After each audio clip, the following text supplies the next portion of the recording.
Sistem pemerintahan pada masa demokrasi parlementer, undang-undang yang digunakan sebagai landasan hukum negara adalah UUD sementara 1950. Sistem pemerintahan negara menurut UUD sementara 1950 adalah sistem parlementer. Artinya, kabinet disusun menurut perimbangan kekuatan kepartaian dan parlemen. Merupakan lambang kesatuan saja. Dalam sistem ini, parlemen sangat berkuasa. Jika kabinet dipandang tidak mampu menjalankan tugas, maka parlemen segera membubarkan sistem parlementer. Disebut juga sebagai sistem demokrasi liberal. Sistem kabinet yang digunakan pada masa demokrasi parlementer adalah Jaqen Kabinet. Jaqen Kabinet adalah suatu kabinet yang menterinya atau berasal dari tokoh-tokoh yang asli di bidangnya, tanpa mempertimbangkan latar belakang partainya. Masa demokrasi parlementer di Indonesia memiliki ciri banyaknya partai politik yang saling berebut pengaruh untuk menempuh kekuasaan. Hal tersebut menyebabkan seringnya pergantian kabinet. Sistem kepartaian yang dianut pada masa ini adalah sistem multipartai, yaitu suatu sistem kepartaian yang memiliki banyak partai politik. Partai-partai tersebut adalah Majelis Syurol Muslimin Indonesia, Partai Nasional Indonesia, Partai Sosialis Indonesia, Partai Komunis Indonesia, Partai Buruh Indonesia, Partai Rakyat Jelata, Partai Kristen Indonesia, Partai Rakyat Sosialis, Persatuan Marhaen Indonesia, Partai Katolik Republik Indonesia. Banyaknya partai politik yang ikut serta dalam pemerintahan menyebabkan munculnya persaingan antar partai. Partai-partai politik yang adalah deru memperjuangkan kepentingan golongan daripada kepentingan nasional.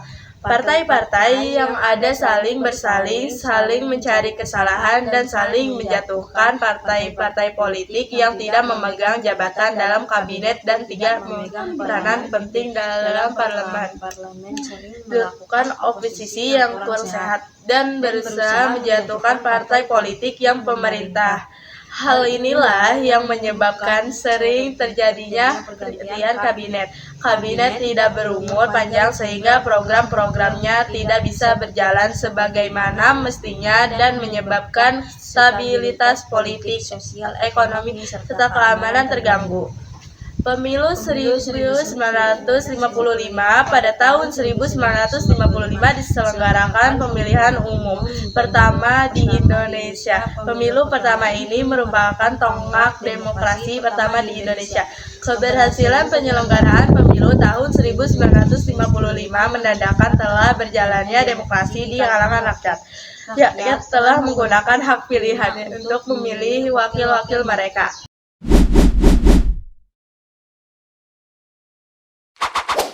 Perkembangan ekonomi pada demokrasi parlementer bangsa Indonesia menghadapi permasalahan yang dihadapi pemerintah Indonesia saat itu mencakup permasalahan jangka pendek dan permasalahan jangka panjang. Permasalahan jangka pendek dihadapi pemerintah Indonesia saat itu adalah tingginya jumlah uang yang beredar dan meningkatnya biaya hidup. Permasalahan jangka panjang yang dihadapi pemerintah adalah pertambahan jumlah penduduk dan tingkat kesejahteraan yang rendah. Gunting Syahrudin dalam rangka mengurangi jumlah uang yang beredar dan mengatasi definisi anggaran pada tanggal 20 Maret 1950. Menteri Keuangan Syahrudin Prawinegara mengambil kebijakan memotong semua uang yang menilai seharga 2,50 ke atas hingga nilainya tinggal setengahnya. Melalui kebijakan ini, jumlah uang yang beredar dapat dikurangi. Sistem ekonomi gerakan benteng. Sistem ekonomi gerakan benteng merupakan usaha pemerintah untuk mengubah struktur ekonomi kolonial menjadi struktur ekonomi nasional. Gerakan benteng dimulai pada bulan April 1950. Hasilnya selama 3 tahun, 1950 sampai 1953. Lebih kurang 700 perusahaan bangsa Indonesia menerima bantuan kredit dari program ini. 1. Para pengusaha pribumi tidak dapat bersaing dengan pengusaha non-pribumi dalam kerangka sistem ekonomi liberal. 2. Para pengusaha pribumi memiliki mental yang cenderung konsumtif. 3. Para pengusaha pribumi sangat bergantung pada pemerintah. 4. Para pengusaha kurang mandiri untuk mengembangkan usahanya. 5. Para pengusaha ingin cepat mendapatkan keuntungan besar dan memiliki cara lebih hidup mewah. 6. Para pengusaha menyalahgunakan kebijakan dengan mencari keuntungan secara cepat dari kredit yang mereka peroleh. C. Nasionalisasi perusahaan asing. Nasionalisme perusahaan asing dilakukan dengan pencabutan hak milik Belanda atau asing yang kemudian diambil alih atau ditetapkan statusnya milik pemerintah Republik Indonesia. D. Finansial ekonomi. PINEK. Pada masa Kabinet Burhanuddin Harahap, Indonesia mengirim delegasi ke Belanda untuk memperundingkan masalah finansial ekonomi. Perundingan ini dilakukan pada tanggal 7 Januari 1956. Rancangan persetujuan PINEK yang diajukan Indonesia terhadap pemerintah Belanda adalah sebagai berikut. 1. Pembatalan persetujuan PINEK hasil KMB. 2. Hubungan PINEK Indonesia-Belanda didasarkan atas hubungan bilateral. 3. Hubungan finansial didasarkan atas undang-undang nasional, tidak boleh diikat oleh perjanjian lain.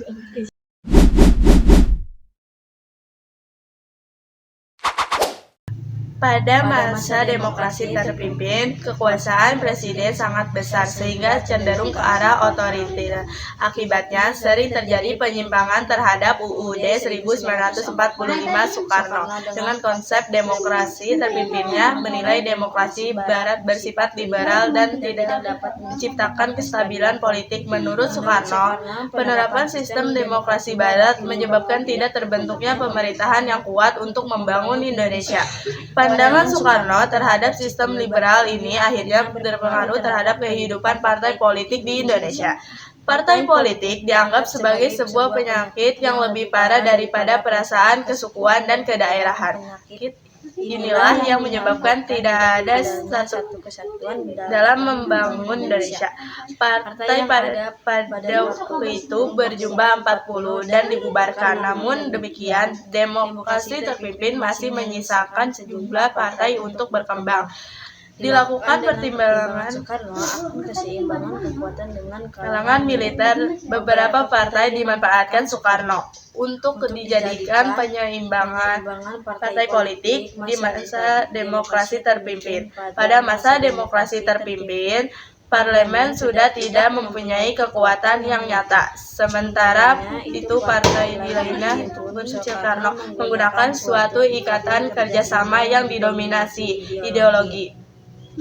Dengan demikian, partai itu tidak dapat lagi menyuarakan gagasan dan keinginan kelompok yang diwakilinya.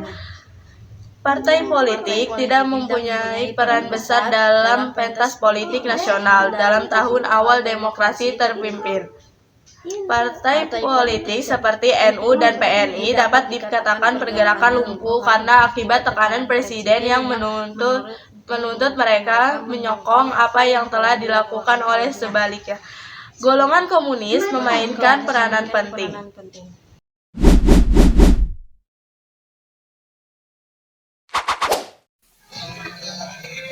Pada masa demokrasi parlementer, kehidupan masyarakat Indonesia mengalami banyak perubahan itu mencakup kehidupan sosial, pendidikan, hingga kesenian. Berikut uraian singkatannya. Kehidupan sosial masyarakat Indonesia pada masa demokrasi parlementer banyak dipengaruhi oleh gejolak politik serta permasalahan ekonomi. Gejolak politik menyebabkan munculnya gangguan keamanan di berbagai tempat. Upaya perbaikan ekonomi yang tidak berjalan lancar menyebabkan meningkatnya angka kemiskinan, juga pengangguran. Pendidikan. Pada 1945 diadakan pengalihan masalah pendidikan dari pemerintah Belanda kepada pemerintah RIS Republik Indonesia Serikat. Kemudian disusunlah suatu konsepsi pendidikan yang dititipkan berakar pada spesialis, sebab menurut Menteri Pendidikan saat itu bangsa Indonesia sangat tertinggal dalam pengetahuan teknik yang sangat dibutuhkan di dunia modern. Menurut garis besar konsepsi tersebut, pendidikan umum dan teknik dilaksanakan dengan perbandingan 3:1. Maksudnya, tiap ada 3 sekolah umum, ada 1 sekolah teknik. Tiap lulusan sekolah dasar diperbolehkan melanjutkan ke sekolah teknik menengah 3 tahun, kemudian ke sekolah teknik atas 3 tahun. Setelah lulus sekolah teknik menengah dan atas, siswa diharapkan dapat mengerjakan suatu bidang tertentu. Selain itu, karena Indonesia merupakan negara kepulauan, di beberapa kota seperti Surabaya, Makassar, Ambon, Manado, Padang, dan Palembang dibentuk akademi pelayanan, akademi oseanografi, dan akademi cek laut. Tenaga pengajarnya didatangkan dari luar negeri seperti Inggris, Amerika Serikat, dan Prancis.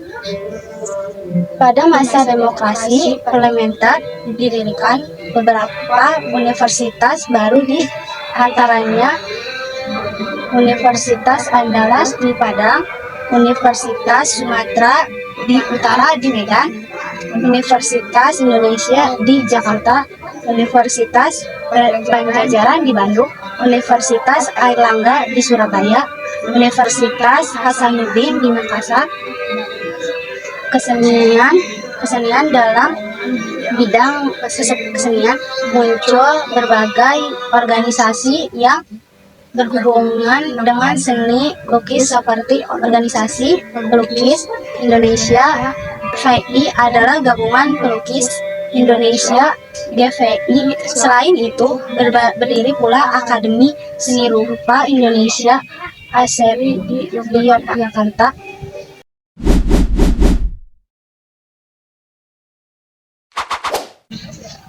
Kehidupan sosial dinamika politik yang terjadi pada masa demokrasi terpimpin berupa persaingan antar kekuatan politik yang ada berpengaruh terhadap kehidupan sosial masyarakat Indonesia waktu itu.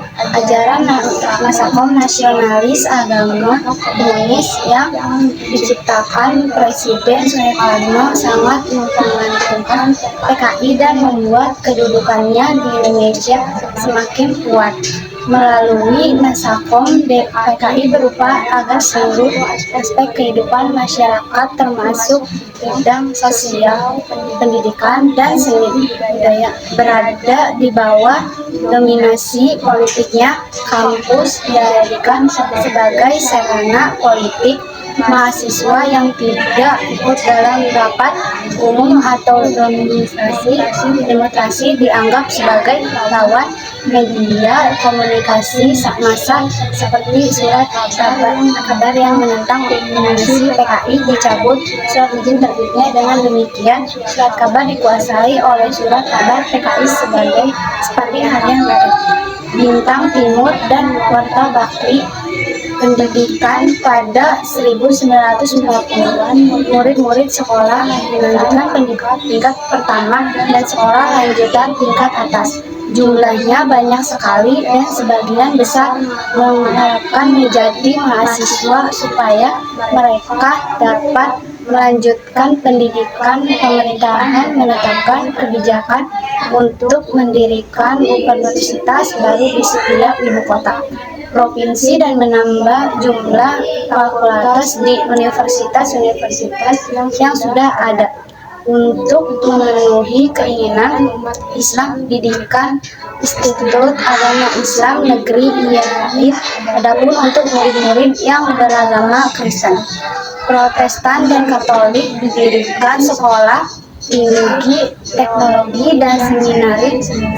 Selanjutnya didirikan pula perguruan tinggi Islam, Kristen, dan Katolik seperti Universitas Islam Indonesia, Universitas Kristen Indonesia, serta Universitas Katolik Atmajaya. Tercatat pada 1961 telah berdiri sebanyak 1.041 perguruan tinggi.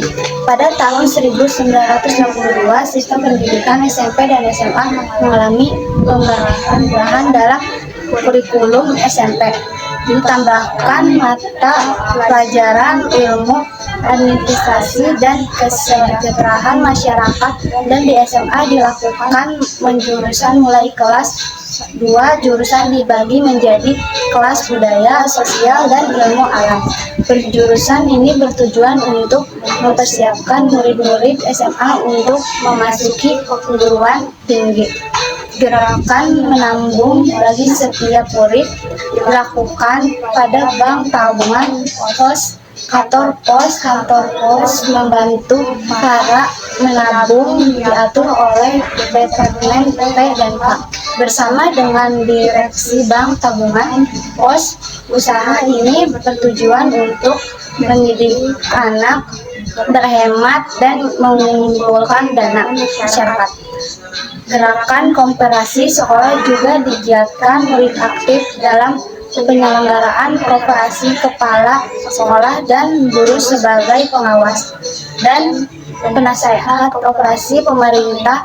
Masa demokrasi terpilih juga membentuk kelas khusus untuk menampung lulusan sekolah rakyat yang tidak dapat melanjutkan pendidikan. Mereka didik dalam kelas khusus ini agar mendapatkan keterampilan waktu pendidikan. Kelas khusus ini selama 2 tahun. Pada 1960-an muncul masalah di kalangan pendidikan, yaitu usaha PKI untuk menguasai Persatuan Guru Republik Indonesia PGRI. Hal ini menyebabkan perpecahan di kalangan guru dan PGRI.